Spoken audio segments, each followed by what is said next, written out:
and stuff. But baby, I just had to do me a quick video right quick.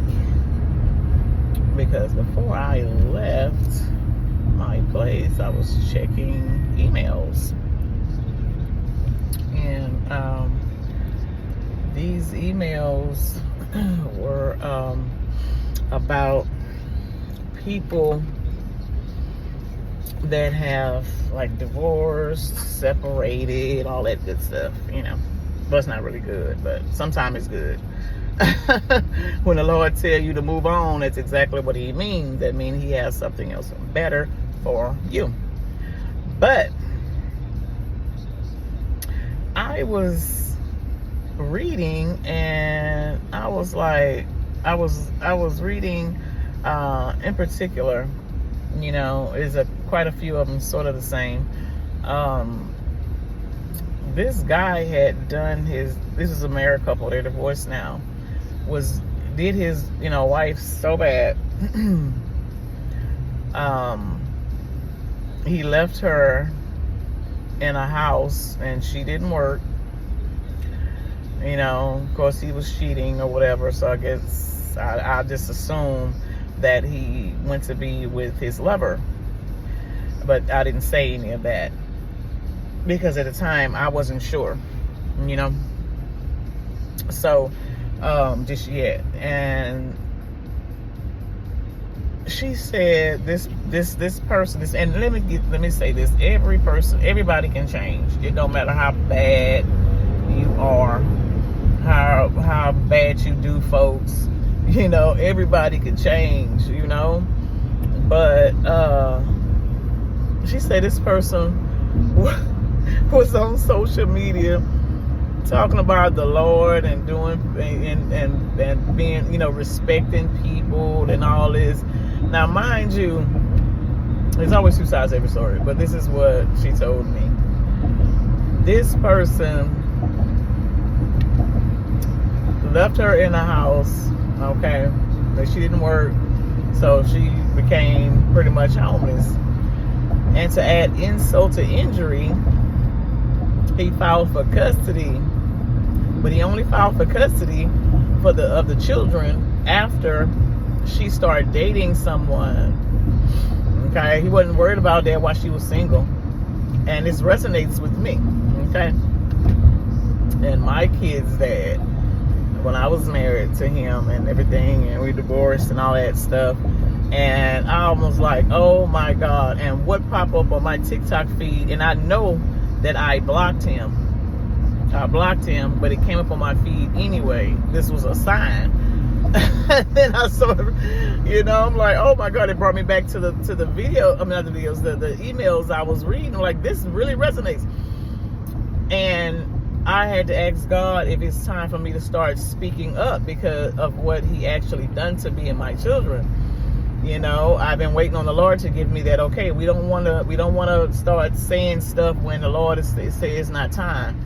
When he says time, it's time, because he wants us to stand up for ourselves. Vengeance is his, yes. But if he wants you to speak out about something, that's why he would bring you through something, and then you come out of it. It's your testimony, because it's going to help someone. Okay, this happened to me when my kids were like really little.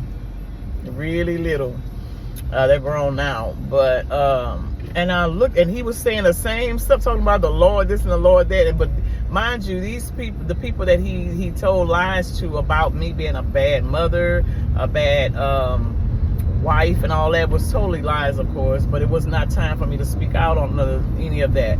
And like I emailed this lady back, a couple of them, that was saying the same type of stuff, and it was one man in the mix that was going through that too. We have to do the healing first on ourselves. We do the healing of what people have done to us. We have to do the healing on that. Heal our heart and our minds, and ask God to help us do that, and he'll help you do that. You don't want to still be broken and start speaking out, when it's not time for you to start saying anything. That's because you're really not healed.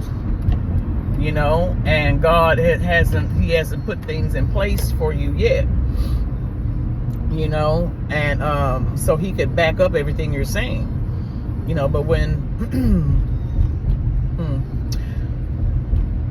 when you are still hurting, you can say some things that, you know, that may embarrass yourself, you know, and stuff like that. So I stayed quiet for like 11 years, you know. And then when I seen this, oh, the Lord this and the Lord that, and the first thing came up, I laughed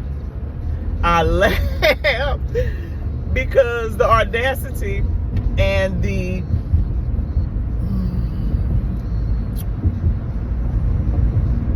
audacity of that coming out of his mouth, because I have a strong intuition and discernment.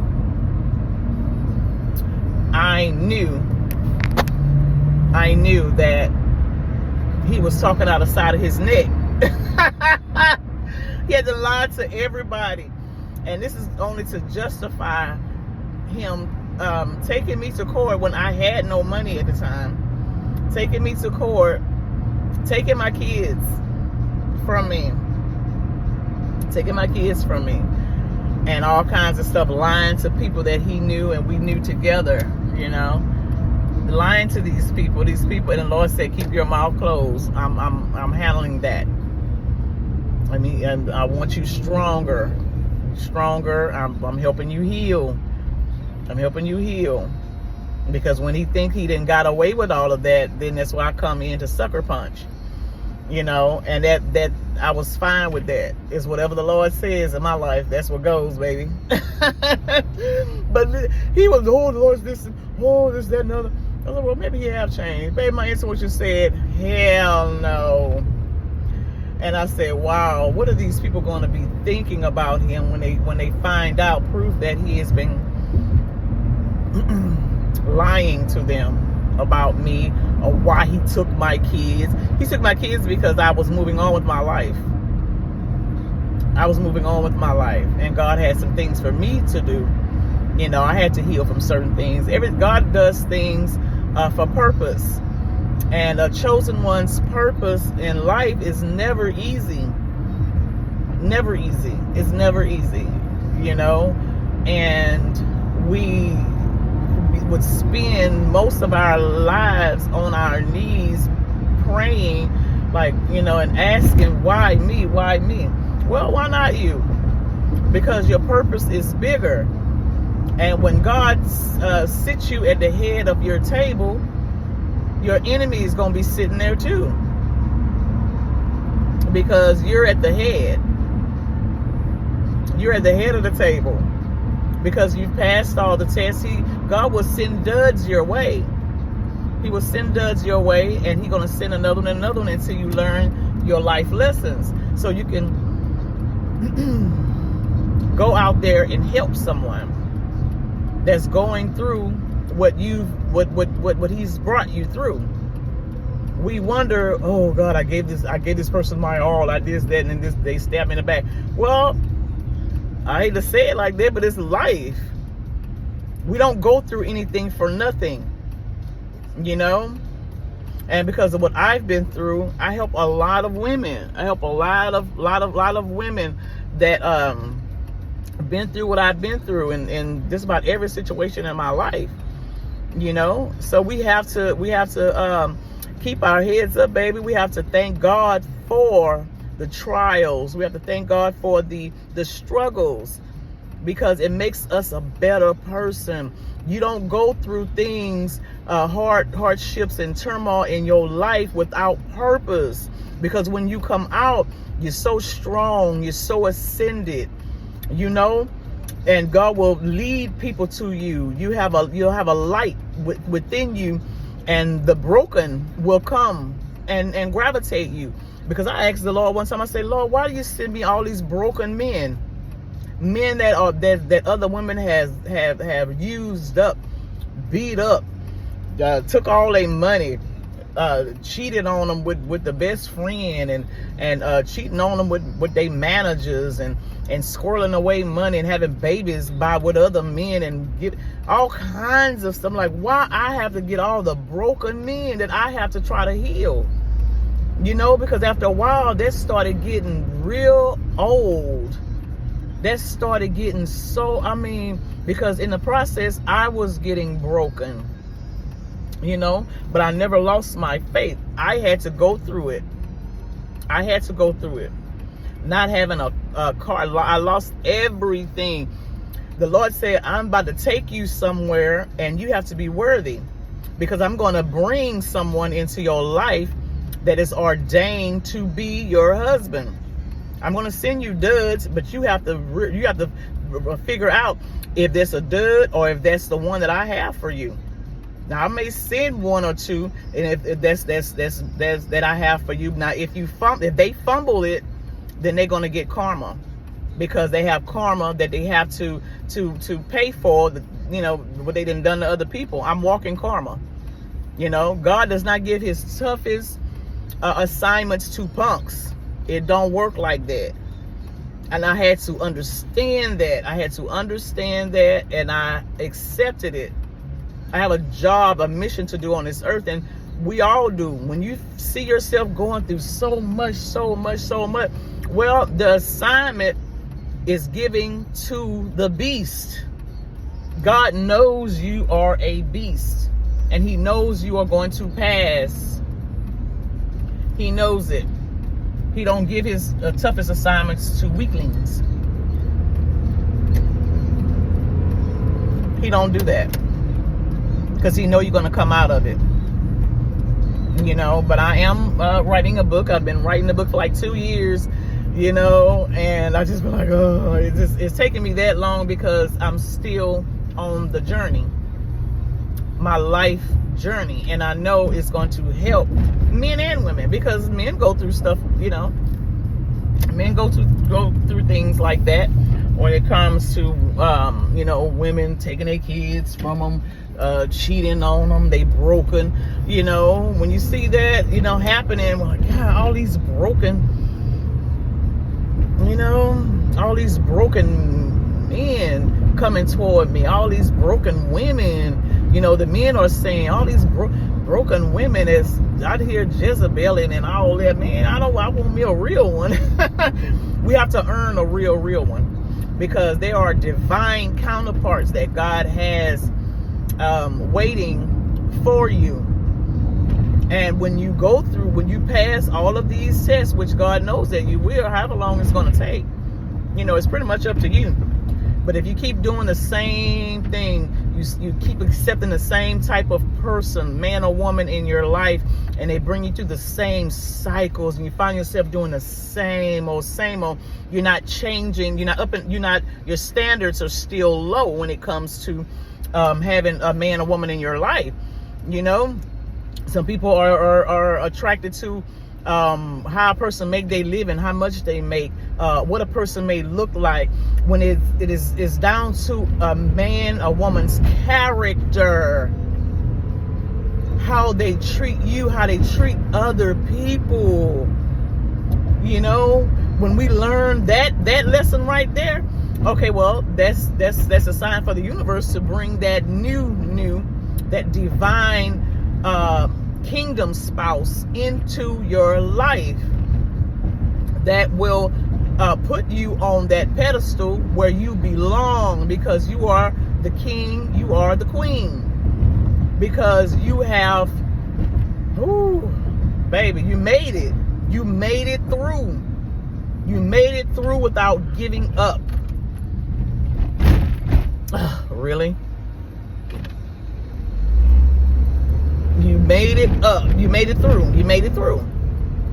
You know, you made it through. So you get rewarded. You get rewarded with the love of your life. You will have no more money problems. You won't have to question if this person loves you or not. You won't have to question anything. You will have somebody that comes in without baggage. You have somebody that only have eyes for you. You know, seeing you happy makes them happy. And that's just how it is, you know. But it's time for me to start speaking out on some things that has happened in my life. I won't give a lot away because it's going in my book. And I want you guys to check my book out when it comes out. But people can change, you know. But my intuition, my ex-husband, no, this is to justify his actions, you know. And the things that the Lord shows me is not meant for me to tell, because he's remarried, you know. And a lot of things will be coming out, and somebody's mouth gonna hit the floor, you know. But the Lord said, I'm not leading you to say anything on that, because he's going to reveal, you know. And that way your hands are clean, you know. When you know certain information, you know, sometimes you're not supposed to be saying stuff. You ain't supposed to be, you know. It's not your place to say anything. You have to let the Lord do what he do. As long as the Lord taking care of you and yours, vengeance is mine, said the Lord. And he will reveal what needs to be revealed, because karma is present in folks' life, good or bad. Thank God I'm on the good side, because I didn't get bitter. I didn't, you know, take vengeance in my own hands. I didn't badmouth him around town. I took that and I said, God, I know you got a purpose. So it is what it is. I love you guys. Peace out. I might be back. Talk to you later. Namaste.